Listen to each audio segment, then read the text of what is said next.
একটি দরিদ্র পরিবারে এক ছেলে তার মায়ের জন্য বাইরে গিয়ে কঠোর পরিশ্রম করে টাকা উপার্জন করত। সে মাকে বলেছিল, মা, আমি যত টাকা পাঠাবো তুমি তোমার প্রয়োজন মতো খরচ করো।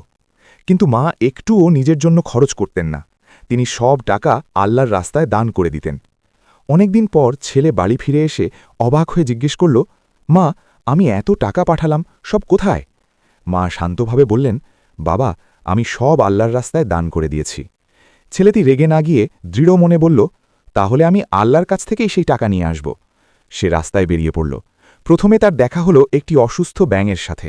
ব্যাঙ বলল, তুমি যদি আল্লাহর কাছে যাও তাকে বলো আমি যেন ভালো হয়ে যাই। এরপর সে এক খোঁড়া ঘোড়ার সাথে দেখা করল। ঘোড়া বলল, আমার পা ভেঙে গেছে, আল্লাহকে বলো যেন আমাকে সুস্থ করে দেন।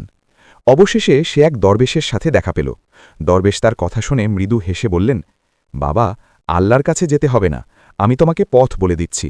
যে ঘোড়াটির পা ভাঙা তার পিঠে কেউ চড়লেই সে ভালো হয়ে যাবে, আর যে ব্যাঙটি অসুস্থ তার নিচে লুকিয়ে আছে সোনার মোহর, সেই সোনা দান করে দিলেই সে সুস্থ হবে। দরবেশের কথা মতো ছেলেটি কাজ করল।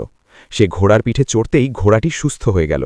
তারপর ব্যাঙের নিচ থেকে সোনার মোহর বের করে বাড়ি নিয়ে এলো, সাথে ব্যাঙটিও সুস্থ হয়ে উঠল। সব শেষে ছেলে ঘোড়ার পিঠে চেপে বাড়ি ফিরে এলো। তার মন ভরে গেল শান্তিতে। শিক্ষণীয় কথা, আল্লাহর রাস্তায় দান কখনো নষ্ট হয় না। গল্পটি কাল্পনিক।